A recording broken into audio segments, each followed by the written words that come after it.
에베소를 개척해서 그리고 개척한 그 에베소 교회에 감옥에 갇혀 있을 때 보낸 옥중서신이라고 말씀을 드렸어요. 바울 사도는 이 에베소 교인들에게 우리를 구원하시기 위해서 성부 하나님은 만세전부터 이 구원을 예정해 놓으셨고, 그리고 성자 예수님은 예정하신 자들을 구원하시기 위해서 십자가에 죽으시고 대신 속량하셨고 속죄하셨고, 성령 하나님께서는 그 택하신 구속받은 자들에게 그 예수 그리스도를 통한 이 구원을 보증해 주신 그 하나님의 은혜를 찬미할 수 있도록 우리에게 깨우침을 가져다 주시는 분이십니다. 이런 하나님의 이 총체적인 은혜를 알게 된 에베소 교회는 사실 오늘 본문에 나온 것처럼, 사도 바울이 감사했던 것처럼 믿음과 사랑으로 잘 살고 있어요. 또 하나는 요한계시록 3장에 보면 에베소 교회 주님이 말씀하실 때 무엇을 책망했어요? 첫사랑을 버렸다. 그러니까 첫사랑이 참 대단했던 것이었었죠. 에베소 교회가 바울 사도의 이 전도를 받아서 처음 세워질 때 에베소 교회는 굉장히 뜨거웠던 교회고, 믿음이 뜨거웠고 사랑도 뜨거웠고 그랬던 교회였었습니다. 이 소식을 옥중에서 들은 바울이 갇혀 있으므로 그들과 함께하고 싶은데 함께할 수가 없잖아요. 근데 우리가 떨어져 있는데도 불구하고 함께할 수 있는 길이 하나 있는데 그게 뭐냐면 기도예요. 왜냐하면 영으로 하는 기도는, 영은 4차원이에요. 우리처럼 시공간에 갇혀 있지 않기 때문에, 그래서 여기서 미국에 있는 사람들을 위해서 기도하는 것도, 그것도 함께 하는 것이라고 할 수 있습니다. 그래서 에베소서에 보면 이 바울이 참 에베소 교회를 참 많이 사랑했던 것 같아요. 그래서 중보기도를 2번이나 합니다. 이 에베소서에 나오는 중보기도 2가지는 제가 지금 신앙생활을 달려오는데 제 기도 생활에 참 많은 적지 않은 영향을 끼친 바울의 기도이기도 합니다. 그 중에 오늘 첫 번째 본문이에요. 첫 번째 기도인데, 그 기도 내용은 에베소 성도들이 나 구원받았네, 너 구원받았네, 우리 구원받았네, 구원만 얘기하지 말고 하나님을 더욱 알아가기를 원하고, 또 하나님 안에 있는 그 은혜의 풍성함이 무엇인지 알기를 원한다라고 그렇게 구하는 기도였어요. 그러니까 많은 성도들이 예수 믿으면 구원받아요. 또 하나님의 은혜에 때로는 감사할 줄도 알아요. 근데 그것만으로 신앙생활에 더 이상 전진이 사실은 없지요. 그것은 구원의 은혜만 알기 때문에 그래요. 꼭 이와 같아요. 아이가 태어났어. 조금 이제 우리 복음이 정도만 돼도 이제 엄마 아빠의 은혜를 이제 조금씩 알잖아요. 그죠? 근데 거기서 멈춰버렸어. 성인이 됐는데도. 이상한 것이잖아요. 자라가면서 뭐가 자라가야 돼요? 그래서 성경에 보면 은혜에 대하여 자라가라고 그렇게 말씀하고 있는데, 그러니까 바울이 뭐냐면 지금 에베소 성도들이 처음에 함께 했었잖아요. 계속 함께 하지 못하고 제자훈련 한 번 한 것이 이제 다인데 더 자라가기를 원해서 지금 이렇게 기도를 하고 있다, 이 말이에요. 많은 성도들이 교회를 오래 다녀도 교회에서 어떨 때는 중직까지 이렇게 맡아도 다른 성도들의 인정을 받지 못하고 존경을 받지 못하는 모습을 볼 때가 있어요. 오히려 교회 부흥을 저해하는 그런 분들도 만난 적이 있고, 근데 그것은 하나님의 은혜를 더 알지 못하기 때문에 그래요.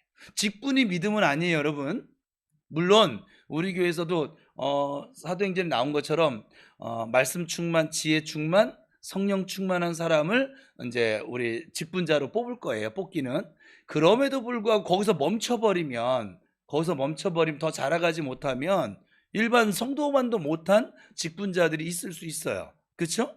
그래서 하나님의 은혜를 더 알아가지 못하고, 그러니까 과거의 은혜만 사로잡혀서 지금 오늘 내게 하나님께서 주시는 은혜, 사랑, 하나님에 대한 알아감, 우리가 지금 하나님이 하여간 예를 들어서 이만하시다고 하면 하나님이란 존재가 이럴 수가 없는데, 무한하시니까 그래도 우리가 이해하려고 이만하다고 하면, 여러분 우리가 지금 현재 깨닫고 있는 앞에 있는 목사가 깨달은 것도 극히 일부분이에요. 제가 이런 질문을 하나님께 드렸었다고 했잖아요. 아버지, 그 천국 다녀와서 간증하신 분, 권사님이 추천해줘 가지고서는 그분 물어봤었구나. 그랬더니 아버지가 그러시더라고요. 아주 천국의 아주 작은 일부분 그가 보고 온 것이 맞아요. 그가 뭘 보고 온 거예요? 궁금하잖아요, 저도. 저는 3층천 체험은 없거든요. 그 궁금해서 이렇게 여쭸더니 그렇게 말씀하시더라고요. 아주 극히 작은 일부분. 그러니까 천국에 대해서는 제가 두 번을 물어봤는데, 한 번은 아버지 천국을 좀 저한테 보여주기 싫으시면 설명이라도 좀 해주시면 안 될까요? 했더니 제가 얘기했잖아요. 정 목사, 내가 설명해줘도 너 못 알아들어. 왜냐하면 아예 다른 세계이기 때문에. 우리의 이해력은 어디예요? 내 이 경험 안에서 인식이잖아요. 그죠? 미국 얘기를 어떤 사람이 와서 막 얘기해. 미국 다녀온 사람은 뭐 이러면서 yes, okay 뭐 이렇게 나갈 건데, 근데 미국을 전혀 경험하지 못한 사람은 그런 것인가 보다. 근데 그림이 그려져요, 안 그려져요? 안 그려지잖아요. 그죠? 제가 성지순례를 이제 3번 다녀왔거든요. 3번 다녀왔는데 그 성지 이야기를 제가 이렇게 교육방송에 우리를, 제가 이스라엘 갔을 때, 이스라엘 요르단 성지순례 갔을 때 이강근 교수라고 지금 EBS 성지순례 강사세요. 거기 유대대학교 정치학과 졸업을 하셔서 한인협회 회장이시고, 아무튼 해간 그래서 그분이 직접 우리를 가이드를 해주셨었거든요. 근데 그분이 지금도 막 발로 걸어다니면서 그 성지 그게 나오더라고요.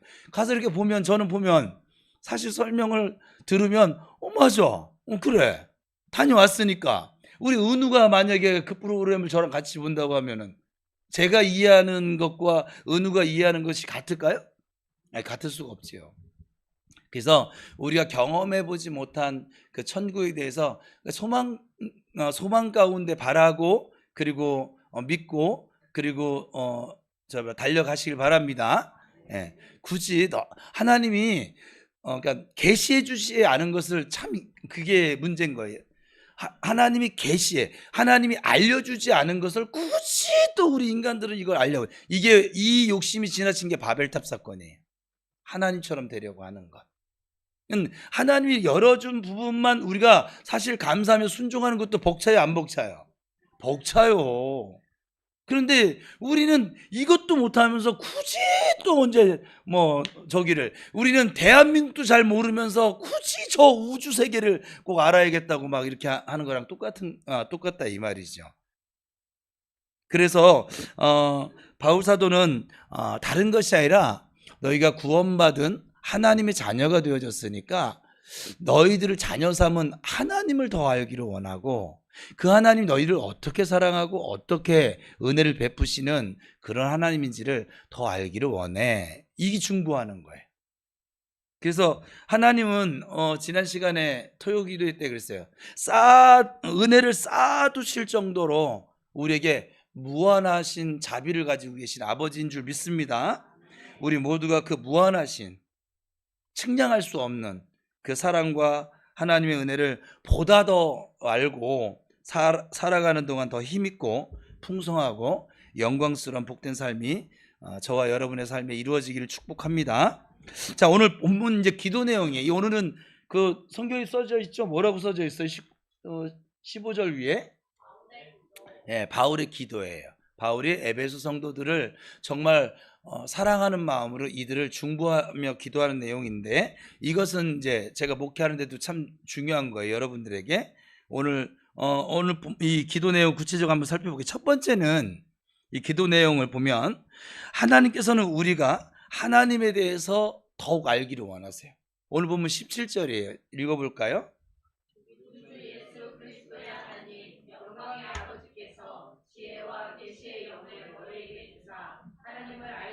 그러니까 여기 하나님을 알게 하시고 라고 하는 말씀은 하나님의 사역, 또 우리를 구원해 주신 일만 알지 말고, 그러니까 제가 가끔 설명하는데 하나님 손에 들려있는 선물만 보지 말고 하나님을 보라고, 여호와의 얼굴을 구하라고 그랬잖아요. 하나님 자신에 대해서 더욱 깊이 알기를 힘써야 된다. 알아가기를 원한다. 근데 이것을 누가 알려주세요? 오늘 본문을 보니까 뭐라고 했어요? 지혜와 계시의 영을 너에게 주사. 성령이 아니고는 하나님을 알 방법은 사실은 없지요. 그래서 여기 안다는 말씀은 내 머리적인 이해적 지식이 아니라 교제하고 또 내가 체험해서 아는 지식을 말합니다. 어떤 아버지가 자기 아들이 좋은 대학에 이제 입학을 했다고 아이패드를 사준 거죠. 우리 찬양단이 열심히 한다고 지금 아이패드 사줬거든요. 그러니까 아이패드를 사줬더니 그것이 좋아서 이들이 하루 종일 매일 그 아이패드만 끼고 사는 거야. 그냥 아빠는 쳐다보질 않아. 그러면 그 아버지에게는 맨 처음 샀을 때만 감사합니다 하고 아무런 그러다부터는 아버지를 찾질 않아. 그 아이패드 사주고 났더니 아들이 선물만 관심 있고 정작 선물을 사준 아버지에 대해서 관심이 없다고 하면 그 아버지 마음은 좀 어떨까요? 아버지에게는 그 선물보다 그 아들이를 사랑해서 그렇게 사준 것인데, 그래서 호세아서 4장 6절에서 이렇게 말씀하죠. 읽어볼까요? 시작. 온갖 이 성도가 망하는 건 딱 하나예요. 하나님을 모르는 거예요. 교회는 다닌 지 오래됐는데 여전히 하나님을 몰라요. 여러분의 부모님을, 여기 자녀 세대가 좀 있으니까 부모님을 아세요? 뭐라? 살기는 10년, 20년, 30년, 30년 같이 살았어도 부모님을 아세요? 오라? 여기 우리 자녀들이 셋이, 오라? 네. 또 이게 지금 부모님에 대해서 아는 것과 또 여러분들이 시집가고 장가가서 자녀를 낳고 자녀를 키우면서 대해서 아는 암과는 또 달라지겠지요. 그러니까 더 알아가는 거예요. 그거 아세요? 부모님이 더 그리워지는 거는 여러분 나이대가 아니에요. 제가 지금 지나고 보니까 나이가 들면 들수록 더 그리워져요. 참 신기한 거예요. 이제는 내가 다른 아이의 이미 아비가 되어졌고, 제가 어렸을 때 제 나이 그 아저씨들을 보면 할아버지였거든요. 근데 내가 지금 내가 할아버지로 여겼던 나이가 제가 돼 있어요. 어른들이 볼 때는 젊지만 하여간 그렇단 말이에요. 우리 때는 환갑 지나면 죽는 줄 알았어요. 그래서 환갑잔치 한 거잖아요. 죽기 전에 잔치한다고. 정말 그랬어요. 지금 100세 시대라 그렇지. 너희 할아버지도 62세에 돌아가셨단다. 그러니까 어쨌거나 그랬었는데, 이게 지나면 지날수록 신기하게 세월은 지났는데 그 어떤 딱 순간이 되어지고 어떤 환경이 주어지면 아버지 마음이 나를 대하셨던, 그때는 전혀 그런 생각할 마음도 없었거니와 생각도 안 했는데 아버지가 나에게 이러한 마음으로 그때 이렇게 나를 대하시고 말씀을 하셨던 것이었구나. 그게 자꾸 깨달아져요. 세월이 지나면 지날수록. 나는 지금 사도 바울이 기도하고 있는 건 뭐냐면 하나님을 알아야 돼. 하나님이 선물로 준 그 구원만 아는 것이 아니라 구원받은 건 귀한 것인데, 하나님 자녀가 되었으니까. 근데 이제 하나님 자녀가 됐으니 너의 영원한 아버지가 되고 영생이 되는 예수님이 어떤 분이신지, 하나님의 마음이 어떤 것인지 알아야만 해. 우리가 철없는 자식들을 보면 뭐냐면 부모 마음을 헤아리지 못해서 그래요. 부모 마음을 헤아리기 시작한 애들은 어려서 학생 때부터 이렇게 헤아리기 시작한 애들이 있어요. 특히 동생이 많은 장녀. 연예인 중에 있어요. 남보라라고. 거기는 자식이 한 타스예요. 12명인가? 예, 우리 집은 뭐 게임도 안 돼요. 근데 거기 부모님은 정말 나누기만 하고 장녀가 다 업어가지고 하고 엄마처럼 한 거예요.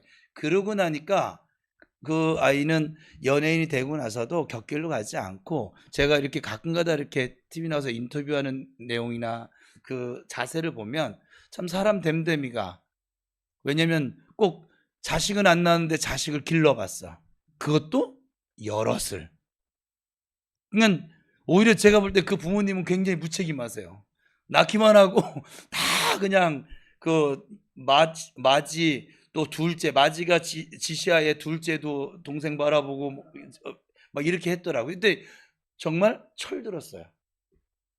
그러니까 우리가 부모의 마음을 알지 못하는 자식을 철없는 자식이라고 하는데, 여러분들이 하나님의 마음을 이 예수 믿으면서 알아가야만 해요.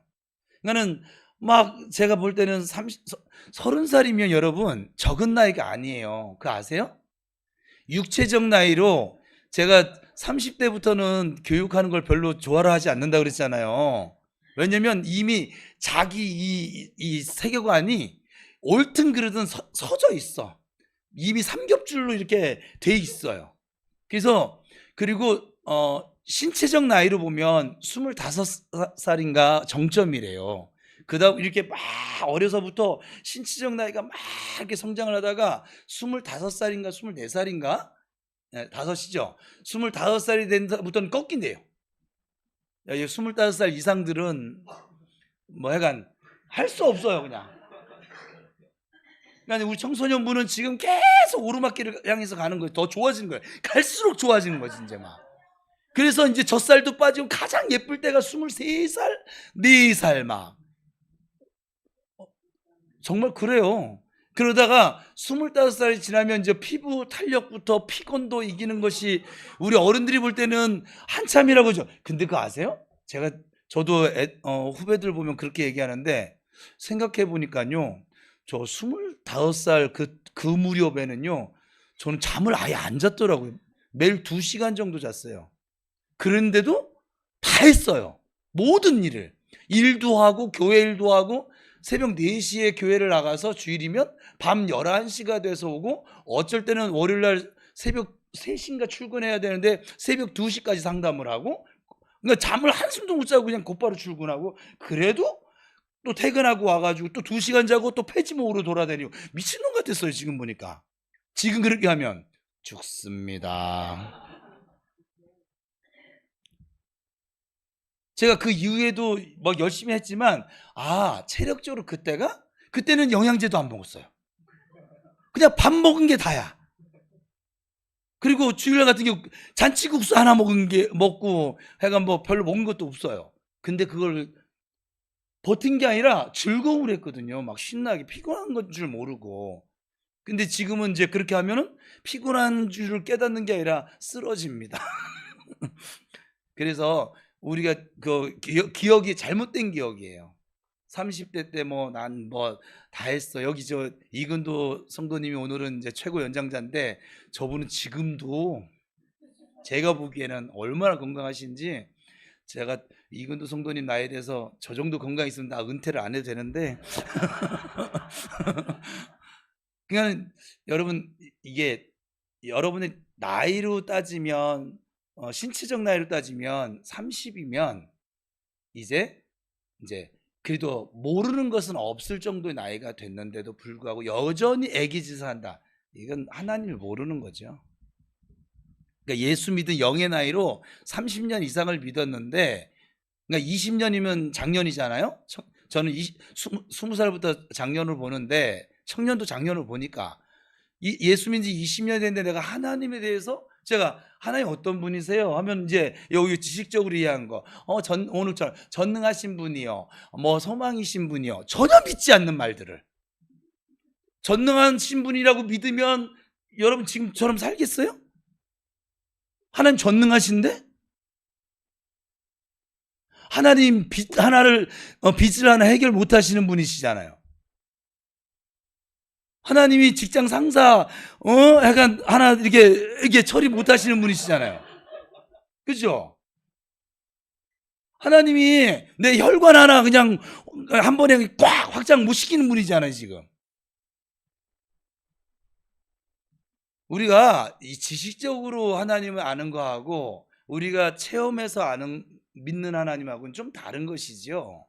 근데 20살이 되도록 엄마 아빠에서 아는 것이 없어. 그 자식은 적어도 육신의 부모님에게도 좋은 자녀는 아니에요. 좋은 부모가 아닐 수도 있는데 좋은 자녀도 안 돼요. 그거 아세요? 상대방이 나 때렸으니까 나 똑같이 때려. 그럼 똑같은 놈이지. 상대방이 때렸는데 그냥 맞아주고 왼뺨 대야지. 그게 착한 사람이겠죠. 그렇지 않습니까? 상대방이 욕을 한 번 했다고 나도 같이 욕을 했어. 똑같은 놈이죠. 그래요, 안 그래요? 부모가 내가 생각할 때 부모 역할을 못했어. 그래도 나는 내 자식 역할을 하라고요. 그래야 잘 되고 장수할 거 아니야. 그래야 인생을 역전시킬 거 아니야. 부모가 그랬으니까 나도 똑같이 망하겠죠. 단명하고. 그렇지 않아요? 성경에 반대돼. 그 성경을 알아. 알지 머리로. 믿지를 않지. 저는 성경을 믿어요. 그래서 저는 제 어머니에게 효자는 아니지만 효자까지 몰라도 그래도 잘해드리려고 내 힘든 데까지. 그러니까 어머니가 제 마음에 다 쏙 들겠어요? 여러분 젊은 사람 눈에 나이 드신 부모님 다 마음에 들 것 같아요? 예, 저는 들어요.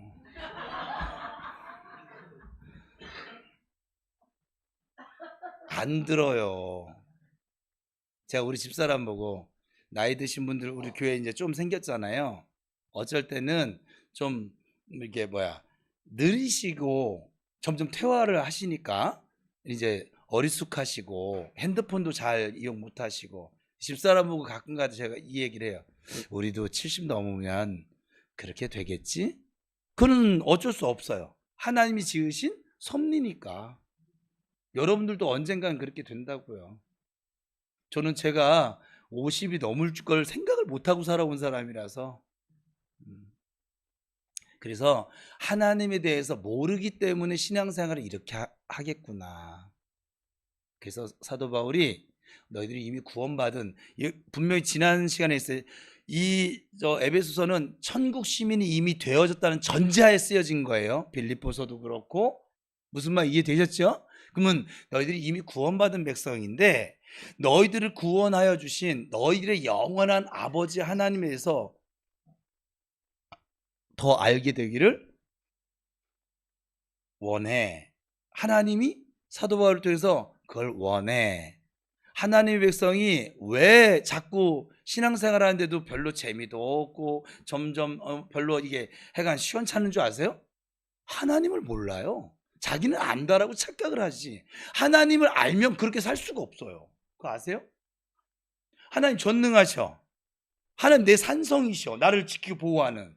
하나님 내 힘이셔. 내가 이 하나님을 알아, 체험으로. 근데 어떻게 그렇게 비실비실 살아요? 에? 내 아버지가 강호동이야. 약간 강호동은 튼튼 대명사니까 이만기야. 예? 천하장사 밥 먹듯이 했던 이만기야. 거기서 비실비실 배삼룡이 약간 비실비실이가 나올 수 있을까요?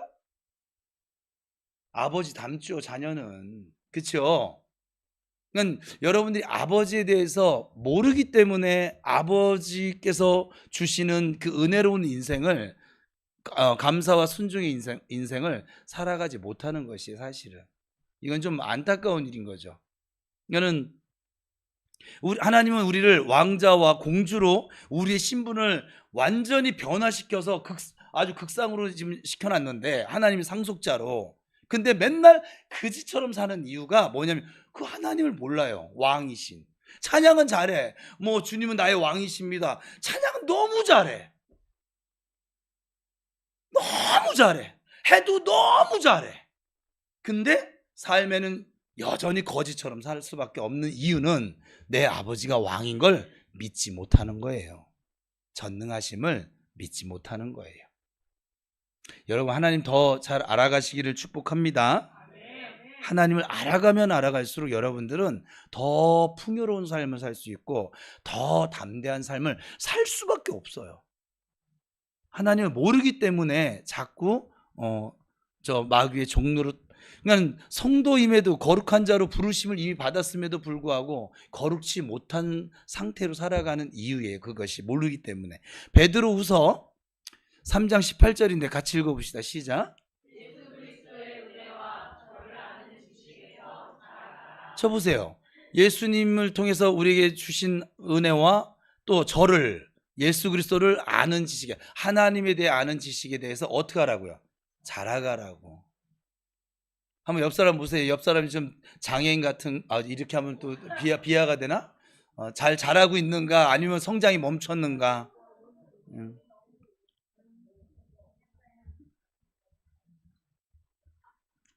여러분, 예전에, 요즘은 좀 잘 못 보는 것 같아요. TV 이 강좌 중에서 과거에 인기가 있었던 분이 있어요. 아주 특이해요.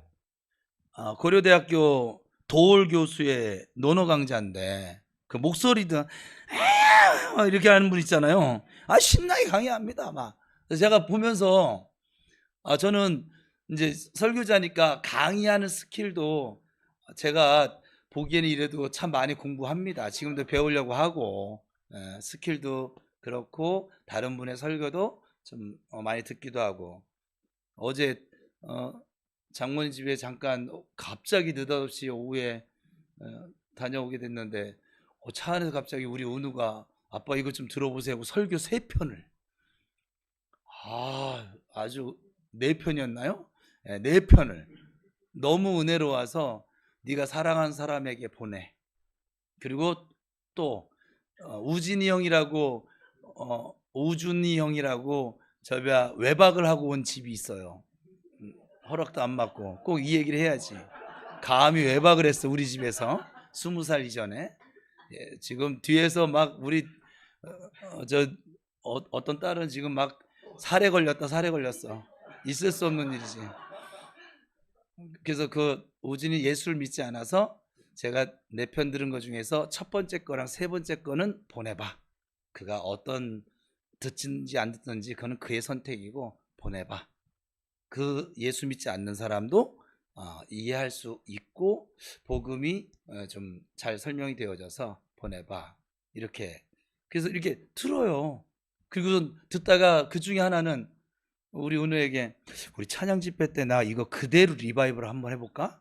아빠에게 은사가 그대로 리바이벌 하는 은사가 있는데, 그런데 거기 찬양단이 도와줘야 되는데, 찬양단이 안 되겠구나 이랬더니 대본에 우리 찬양단 무시하세요?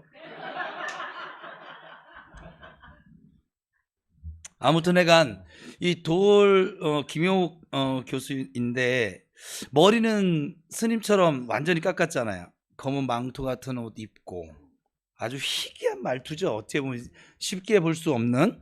그리고 몸놀림 막 열강을 하죠. 막 그분은 나름대로 아주 굉장한 진리를 깨달았다고 열강을 하는 모습을 보았습니다. 그런데 사실은 그가 출신 성분을 보면 장로님 아들이거든요. 장로님 아들로 태어나 자랐는데 성경을 아주 불신앙적으로 풀어나가고, 그리고 하나님과 예수님에 대해서 아주 우습게 이렇게 해석하면서 해서 한때 무리를 막 빚기도 했습니다. 저는 그의 부모님들의 잘못이라고 봐요. 그의 잘못이 아니라 부모님들이 장로님인데 집에서 전혀 하나님에 대해서 교회 생활만 시켰지 하나님에 대해서는 전혀 이렇게 유산으로 물려주질 못했나 보다. 지금 뭐 그렇게 생각을 하는데, 왜 그럴까? 왜 기독교 장로 집안에서 태어났는데 왜 그렇게 하나님을 우습게 성경을 지멋대로 해석을 해서 그렇게 할까? 오늘 본문 말씀대로 지혜와 계시의 영을, 성령을 지금 받지 못했기 때문에 그렇죠. 고린도전서 2장 11절 읽어봅시다. 시작.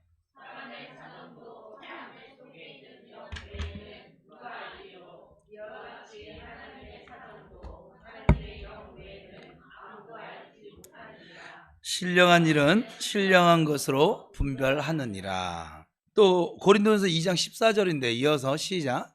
육에 속한 사람은 하나님의 성령의 일을 받지 아니하나니 저에게는 또 깨닫지도 못하나니 이런 일은 영적으로야. 그러니까는 성령을 받지 못해서 깨달음이 있을 수가 없고, 그는 지식적으로 깨달았는데 오히려 제가 그냥 가늠해 볼 때 그를 지금 폄하하는 것은 아닌데, 왜 장로님 아들이라고 하는 좋은 문화 속에서 태어났는데 왜 저렇게 됐을까 생각해 보면 그 부모님의 신앙생활 하는 것이 본이 되지 않아서 역효과가 나지 않았을까. 그러면 그렇다고 해서 그러면 그 사람이 잘한 거예요? 조금 아까 얘기했죠. 부모가 그렇다 하더라도 아니 아브라함처럼 우상을 섬기는 집에 태어났어도 그가 하나님을 바르게 선택하면 어떻게 됐어요? 믿음의 조상이 되는 거예요. 여러분의 인생은 어느 누구도 탓할 이유가 없어요. 탓하며 사는 인생은 결국은 그렇게 탓하다가 망하는 거예요. 여러분들은 얼마든지 예수 안에서 여러분 이후의 세대를 믿음의 가문을 일으킬 수 있는 줄 믿습니다. 부모님으로부터 좋은 유산을 물려받았으면 그 유산을 계속 더 확장시켜 나가면 될 것이고, 저는 우리 아이들이 지금 4명이 있는데 저 양아들도 들어야지 5이니까 저는 적어도 제가 저를 통해서 하나의 부평 우리교를 세웠으니까 제 생애에 한 2번만 더 개척했으면 좋겠는데 시간적으로 물리적인 시간적으로는 하나 정도 더 하고 은퇴하게 되지 않을까 싶긴 한데, 어쨌거나 제 소망은 그래요. 근데 전 우리 아이들이 이 땅을 떠나서 하나님 부름 받을 때까지 개인적인 종말을 맞기 전에 저처럼 하나님 주신 복 가운데서 예배당 하나는 짓고 갔으면 좋겠어요. 지금 유언하는 거예요. 예배당 하나 짓기 위해서 지금도 기도하세요. 예배당 짓는 것이 쉽지 않습니다. 그렇죠? 우리 한국에는 지금 요만한 걸 짓는데도 지금 여기가 아마 공사를 한다 치면 한 10억 들어갈걸요? 공사를 한다 치면 지금 가치로는 뭐 7, 8억 가려나 모르겠는데, 근데 어쨌거나 대한민국은 적어도 작은 걸 이렇게 줘도 한 10억 정도는 생각해야 되고, 근데 하나님 주신 복이 10억은 안 돼. 한 5억밖에 안 돼. 그러면 여러분 저 필리핀에다 지세요. 필리핀에는 이 정도 5억이면은 여기보다 더 훌륭한 걸 지을 수 있다고 하네요. 근데 하나님 내게 주신 은혜가 내 생활하고 남은 게 1억밖에 없네? 그러면 미전도 종족 가가지고선 지으세요. 거기 한 3천만 원이면 또 이거보다 더 좋은 데를 짓나 봐요. 하나님 주신 복 가운데 꼭 지세요. 예배당 짓고 가세요. 다윗도 못한 일을, 저는 일단 복은 하나 있어요. 다윗도 못한 일은 하나 했어요. 지금 여러분들도 다윗도 못한 일을 꼭 평생에 또 여러분 자녀에게 그런 비전을 좀 던져주고 가세요. 이곳에서 뭐 마귀를 찬양하겠습니까? 여기서 구원의 역사가 나타날 것이고 성령의 역사가 나타날 것이고 하나님을 향한 예배가 진행되어지는 곳이니 얼마나 복됩니까? 호프집 차리는 것보다 낫잖아요. 그죠? 그래서 육에 속한 사람은 잘 깨달을 수가 없어요. 그래서 제가 생각할 때 그분은 개인적으로 참 안타까운 분이세요. 좋은 기회가 있었었는데 그 기회를 자기 스스로 그렇게 하나님을 떠나 사는 것으로, 그 좋은 열강에 강의하는 것은 아마 그가 거기에 그 열강으로 하나님, 예수님, 성령님을 강의했더라면 내가 아마 팬 됐을 거야. 아마 워낙 독특해서 기억에도 잘 남고 그렇잖아요. 저도 그렇게 한번 해볼까요? 막 이렇게 기억 남으라고. 근데 좀 불행하게 좀 느껴지긴 하는데 그에게도 이제 복음이 전해지겠죠. 이제 그래도 부모님이 행실이 본의 안 됐어도 기도는 했을 테니까. 여러분 이 시간에도 이 추운데도 이 예배당이 나온 것으로 보아서 하나님의 은혜를 어느 정도 믿고 체험한 줄로 믿습니다. 나를 택하시고 예수 그리스도를 보내어 구속하시고 성령을 통해서 인을 쳐주시는 은혜 정도만 혹시 아세요? 하나님의 더 길고 넓고 높고 깊은 그 영광스러운 사랑과 은혜를 보다 더 알아가시고, 그리고 하나님을 더욱 알아 가까이 나아가는 복된 성도들이 되시기를 주님의 이름으로 축원합니다. 자, 오늘 또 기도 내용 2번째, 그러니까 첫 번째 하나님을 더 알아가셔야 돼요. 여러분들도 기도하라는 거예요. 그 내용으로 하나님을 더 알기를 원합니다. 성경이 표현되면 하나님의 얼굴을 구합니다. 2번째는 하나님께서 우리가 부르심의 소망이 무엇임을 더 알게, 우리 오늘 부른 찬양처럼 18절입니다. 시작.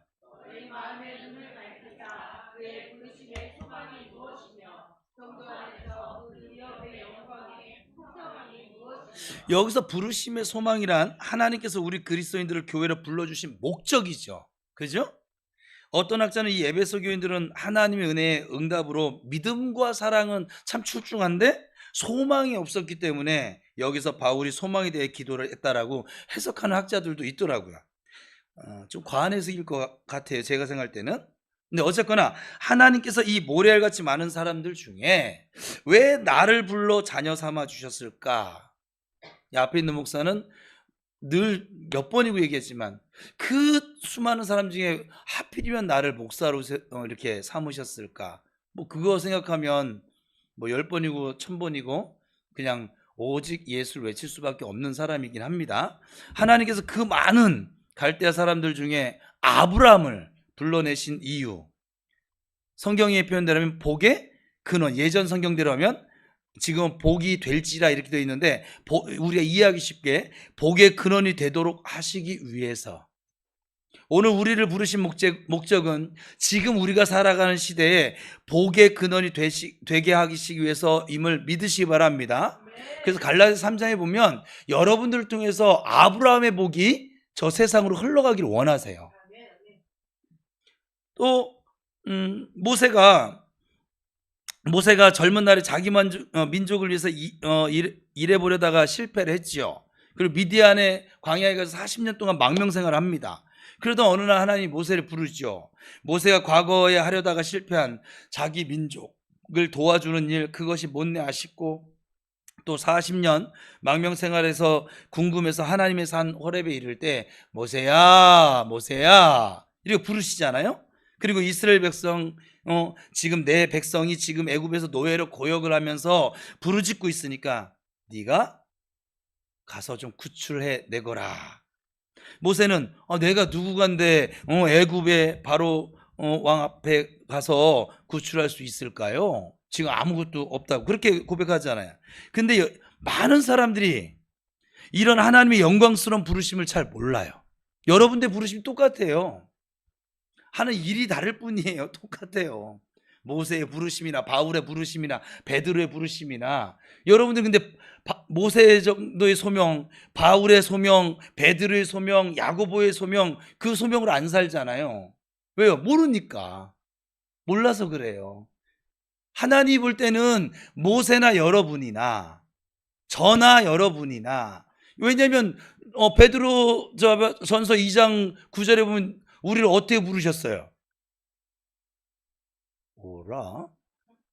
거룩한 제사장, 하나님의 소유된 백성, 또 하나님 예수를 통해서 기이한 일, 그 덕을 선전하기 위해서. 그 뭐예요? 바울이잖아요. 그래 안 그래요? 제가 여러분들 교회에서 나가면 여러분들이 목사고 선교사라고 그랬잖아요. 여러분 삶의 자리 가면 이 부르심을 모르고 사는 거예요, 성도들이. 그래서 그냥 그렇게 사는 거예요. 교회 왔을 때만 하여간 성도예요. 이 부르심을 알고 살잖아요. 우리 아까 찬양한 것을 여러분이 정말 온전히 믿고 찬양하잖아요. 여러분 삶이 많이 달라질걸요? 부르심이 다르잖아요. 이근도 성도님이 집에 가서 아내에게 그전에는 아파 파스 붙여 이게 아니라 내가 기도해 줄게 저 하라고 했더니 하시더라고요. 부르심을 알면, 내게 주어진 하나님의 자녀된 권세가 어떤 것인지 알면, 이미 하나님이 나에게 어떤 무기를 쥐어주고 어떤 일을 지금 이루시기 위해서 나를 구원해 주신지 그 부르심의 소망을 알면 지금처럼 그냥 되는 대로 살지는 않겠죠. 적어도 그렇지 않을까요?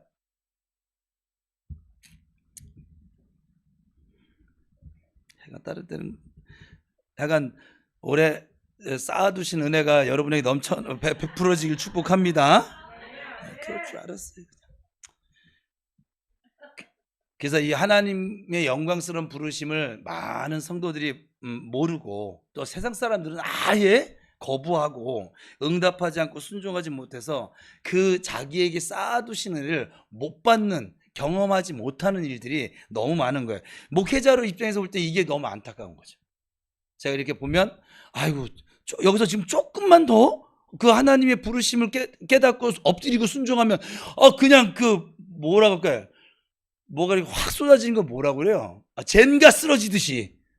젠가가 아닌가? 내가 아는 젠가가 맞지? 그거 하면 쓰러지는 거 맞지? 예, 도미노 쓰러지듯이 그동안 쌓아졌던 것이 그냥 한 번에 샥 올 수도 있는데 그 선을 못 넘어서 그 선을 넘지를 못해가지고 계속 그지처럼 사는 거예요. 왕자인데도 불구하고 공주인데도 불구하고 계속 빌어먹는 것처럼 사는 거예요. 신앙도 빌어먹고 해감 빌어먹고 아주 거지처럼. 요나는 그렇게 살다가 매를 맞습니다. 매를 맞고 나서야 깨닫고 하나님 앞에 엎드려서 응답을 받지요. 그 이유는 무엇일까? 매 맞기 전에 눈이 가려워졌거든요. 부르심에 이 소망이 없었거든요. 그에게 부르심의 소망은 있는데 눈이 가려워져서 그 소망을 볼 수가 없었거든요. 교회 생활 지금도 똑같습니다. 요나 시대랑 지금이나 다를 것 같아요, 여러분? 다르지 않습니다. 제가 요즘 그 원경이라고, 저는 사극을 해간, 웬만하면 한국 역사를 사극으로 저는 공부한 사람이라서.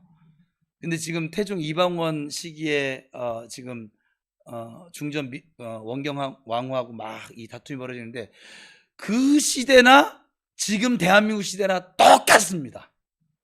문화만 다릅니다. 사람 심성은 권력 욕심 여전하고 뇌물 받는 거 좋아하고. 그거 아세요? 똑같습니다. 요나 시대랑 우리 시대랑 다를까요? 똑같습니다. 그래서 여러분 성경은 구약은 이건 구약이 아니요. 구약 시대의 사람이야. 노아 시대 사람이랑 우리랑 똑같습니다. 노아까지 가줄게요. 시집가고 장가가고 뭐냐면 지 좋은 거 하면 막 다 사느냐고 하나님 말씀 무시하고 하나님 소리 외면하고 똑같아요. 근데 눈이 가려워져서 그런 거거든요. 눈이 열려지면 이 부르심의 소망이 보여지면 그렇게 살 수가 없죠. 노아는 그 시대에 바보였기 때문에 노아였을까요? 아니요. 부르심의 소망의 눈이 뜨여졌기 때문에 그 미친 산 위에다가 그렇게 배를 짓는. 지금도 우리 주변, 여러분 주변에 그러면 여러분은 와, 저 사람 참 믿음 너무 좋다, 할렐루야 이럴 것 같아요? 예인이는 도시락을 싸갖고 가서 말리지 마라. 그래도 한 마디 다 던지고 갈걸요. 그 시대 사람들처럼. 안 그럴까요? 그러므로 우리는 오늘도 나의 마음의 눈을 밝히사 부르심의 소망을, 하나님이 나를 왜 부르셨고 나의 지금 이 부르심의 소망의 눈이 띄어지잖아요. 그럼 여러분이 받는 훈련이 굉장히 이것이 은혜구나, 이게 지금 목적이 있구나. 그냥 쓸데없는 고통은 당하지 않아요. 여러분이 만난 고난을 쓸데없게도 만들지 않아요. 금으로 만들 수 있어요. 그래서 여러분 이 부르심의 소망의 눈이 띄어지잖아요. 그 사람은 의와 평강과 희락 가운데 살 수밖에 없는 거예요. 그래서 지금 사도 바울이 이 부르심의 소망이 무엇인지 알기를 원해 하고 지금 기도하고 있지요. 아마 우리가 부르심대로 산다면 영광스러운 삶이 될 줄로 믿습니다. 여러분, 하나님께서는 우리에게 내가 너와 함께 갈 터이니까 가서 나의 뜻을 이루어. 하나님의 뜻은 뭐라고 했어요? 결국은 영혼 사랑이라고 그랬어요. 교회를 왜 세우셨어요? 영혼을 사랑하려고. 여러분이 은혜를 왜 주십니까? 영혼을 사랑하려고. 여러분이 은사를 왜 줄까요? 영혼을 살리고 세우려고. 아주 대전제에서 멀어지면 교만해지는 것이고 자기가 높아지는 것이고 이단 되어지는 것이고 그렇게 가는 거예요. 옆에 사람 보면서 주 안에서 사랑해요.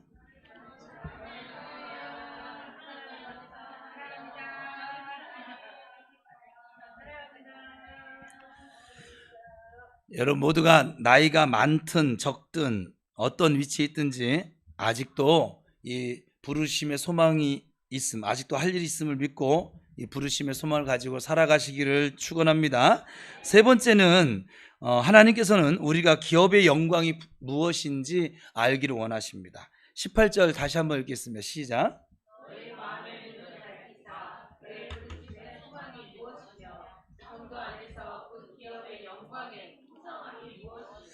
이 성도들이 사실은 환난과 핍박을 당할 때 타락해지는 사람들이 많아요.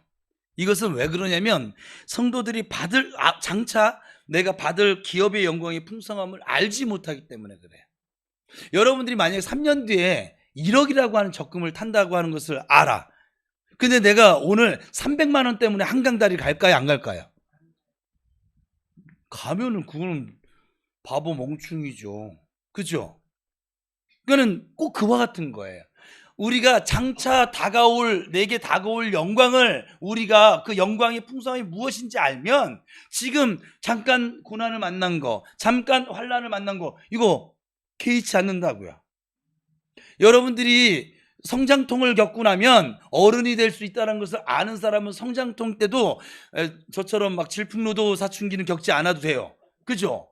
근데 그걸 모르니까 그냥 이때가 다다 하고 막 그냥 이렇게 하는 거죠. 웃지 마, 너도 그랬어. 뭐 지는 뭐 하는 것처럼. 내가 너의 환경에 살았으면 나는 나 하나님 살아계신 것이 안 믿겨져. 이딴 소리 안 했지 나는. 누구야? 그래. 그러니까 이 영광의 풍성함이 어떤지 알면 지금 내가 만나고 있는 이거는 너무 작게 보이겠죠. 그렇지 않습니까? 저것을 모르니까 그냥 지금 당장 내가 배고픈 거, 지금 당장 내 마음대로 뭐가 안 되는 것에 일희일비할 수밖에 없는 것이죠. 로마서 8장 18절의 말씀처럼 지금 고난을 받는 것과 장차 우리에게 나타날 영광 비교하면 촉히 비교할 수 없는 줄 믿으시기 바랍니다. 이것은 일시적인 것도 아니고 영원한 것이고 영광의 기업이 되는 것이니 조금 더 우리의 삶에 부족함이 없습니다. 우리가 하나님의 기업입니다. 또한 하나님께서 우리의 기업이 되십니다. 그래서 여러분, 어느 때나 우리가 하나님의 상속자인 것을 잊지 말고 살아가게 되시기를 축원합니다. 마지막으로 하나님께서는 우리가 하나님의 능력의 크심이 어떤 것을 알기를 원하시며 19절 시작.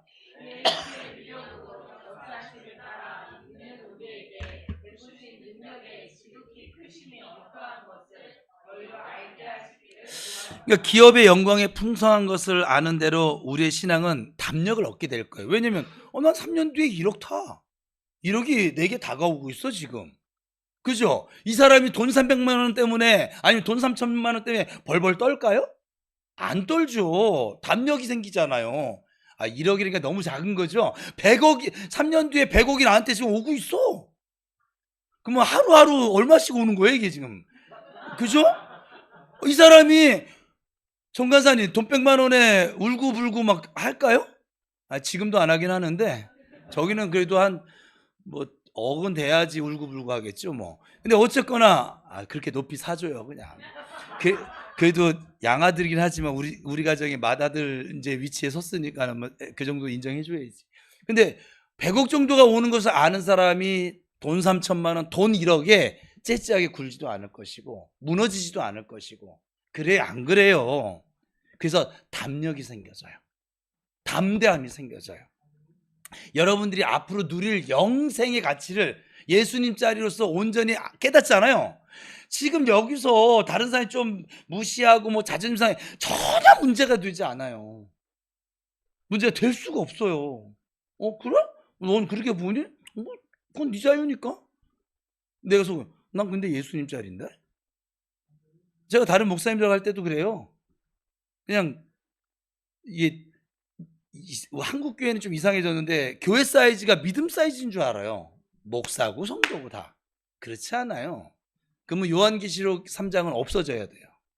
하나님께 칭찬받는 교회는 전부 개척교회라고 했잖아요. 그러니까 크냐 작으냐가 문제가 아니라 하나님의 부르심의 소망 가운데 하나님 주신 믿음을 따라서 소망 가운데 사랑하며 사는 사람이 믿음 좋은 사람이 주 안에 거하는 사람. 그죠? 약간 담대함이 생겨지는 것이고, 하나님께서 우리에게 베푸신 능력의 그 크심을 우리가 알게 될 때, 우리가 오늘 찬양한 것처럼 전능하신 하나님의 그 위력을 우리가 진짜 몸소 체험하게 될 때 우리의 신앙은 흔들려지지 않을걸요? 견고해질걸요? 풍랑이 와도 여러분 흔들리지 않을걸요? 지진이 나도 여러분 흔들리지 않을걸요? 이렇게 살다가 옆에 포탄이 떨어져도 주여 나를 받으시옵소서 할걸요? 그리고 하나님의 때가 되지 않았으면 옆에 폭탄이 떨어져도 내가 육체의 마지막을 경험하지 않고 다시 살아날 것을 믿을걸요? 이게 굉장히 중요한 거예요, 사실은. 그러니까 우리가, 제가 목회하면서 뭐냐면, 저는 우리 교회에서 지금 헌금 설교를 안 하고 헌금 바구니 안 돌리는 이유인데, 우리 아버지의 저는 부유하심을 믿는 사람이에요. 근데 우리 아버지가 거지 취급받는 게 싫어요, 저는. 헌금할 마음이 없는데 헌금 바구니 돌아서 그걸 제가 봤으니까 갑자기 주머니에서 막 이렇게 뒤지다가 꺼냈는데 이게 파란색이네. 다시 빨간색 꺼내가지고 이렇게 넣고. 그게 너무 싫었어요. 그때 내가 혐오스럽게 제 눈에는 그냥 하나님 보이게 하셔서 나중에 교회에서 오면 난 무조건 헌금 바구니 안 돌릴 거야. 자기가 자원하는 마음으로 드리는 것만 아버지께 봉헌하게 할 거야, 나는. 지금 아무도 모르니까 뭐 지금 정말 자원함이 아니면 뭐 할 이유가 없죠. 그죠? 다른 교회는 정말 그래요. 자기 이름 내세우려고 하는 분도 계시고 막 그러거든요. 근데 우리 교회는 그게 없잖아요. 주보에도 안 내, 바구니도 안 돌려. 근데 뭔지는 모르지만 교회는 맨날 뭐 잘 먹고 해간 잘하고 막 이러고 있어. 그죠? 그냥 좋잖아요. 그죠? 하나님이 거지 취급받는 게 너무 싫었고요. 또 하나는 제가 목회하면서 하나님이 무능한 아버지로 전락하는 게 너무 싫어요. 사실 성도들이 그 표현하는 것들 중에. 염려하는 게 왜 염려할까요? 아버지 무능하다는 거예요. 여러분 걱정하는 거 왜 걱정할까요? 여러분 아버지가 무능하신 거거든요. 내가 기도를 해도 하나 이루지 못하실 분. 무지개, 수염 이렇게 지저분하게 나고 머리 감지도 않아가지고 그런 아버지 만들고 있는 거예요, 성도들이. 저 세상 사람들이 비웃는 아버지로 누가 만들어요? 네, 성도들이 만들어요. 너는 교회 다니면서 맨날 죽상이냐? 너는 교회 다니면서 기도를 해. 예수 안 믿는데 이런 얘기를 들은 사람은 정말 약간 신나게 두들겨 맞고 10대 더 맞아야 돼요, 사실은. 너무 속상해. 사실은 제가 목회자가 아니어도 속상해요, 이게. 하나님이 그런 분이 아니신데 내 믿음 없음 때문에 우리 하나님이 무능하신 하나님이 됐어요. 그리고 교회 와서 전능하신 나의 주 하나님은 이렇게 거룩하게 고개도 쫙. 아유 진짜. 여러분의 아버지를 무능한 분으로 만들지 않게 되기를 바랍니다. 여러분 하나님의 능력은 아주 위대하십니다. 예수 그리스도의 십자가 보혈로 우리를 영원한 멸망, 죄로 말미암은 죽음 가운데서 생명의 길로 옮기셨고요. 예수를 다시 죽으신 우리 죄 때문에 죽으신 예수님을 다시 살게 하시고 또 하늘에 올리셔서 하나님 보좌 우편에 앉게 하셔서 우리 모든 성도들이 마라나타 주여 주 예수여 어서 오시옵소서 할 수 있는 소망이 되게 하셨고 오늘 본문 말씀대로면 모든 이름 위에 뛰어나게 하사 만물 위에 세상 모든 것들 위에 머리로 삼으신 충만으로 삼으신 이건 예수 믿는 사람이나 믿지 않는 사람의 이 세상은 모두 하나님의 다스림 가운데 있으니까. 그리고 예수 믿는 우리로 하여금 그 예수님과 함께 더불어 영화롭게 만들어 주셨습니다. 어느 누가 그렇게 할 수 있을까요? 이런 하나님의 능력 속에서 그리고 그리스도의 충만하심에서 여러분들이 우리 모두가 믿음 위에 믿음을 얻고 또 은혜 위에 은혜가 더 충만케 되어지기를 축복합니다. 성도는 그래서 주야로 기도하여 그리스도의 가장 충만하신 은혜 중에서 하나님의 영광을 찬송해야 될 것이고 그리고 영원한 하나님의 그 권능을 능력을 전능하심을 오늘처럼 찬양해야 될 줄로 믿습니다. 하늘 영광이 풍성한 소망은 오직 예수 그리스도의 것입니다. 그러니 우린 그분을 믿는 성도이니까 우리의 것입니다. 여러분도 하나님의 부르심을 받고 예수 믿고 우리 교회 다니면서 오늘도 이렇게 예배하러 오셨어요. 이 추운 날씨에 하나님은 우리에게 이 시간 말씀을 통해서 원하시는 것을 분명하게 지금 말씀하신 거예요. 자, 다시 이제 다 잊어버려도 돼. 요거만 기억하면 되겠죠? 함축시켜 놨으니까. 먼저 하나님을 알아가기를 원하십니다. 또한 나를 부르신 부르심의 소망을 알기를 원하신다.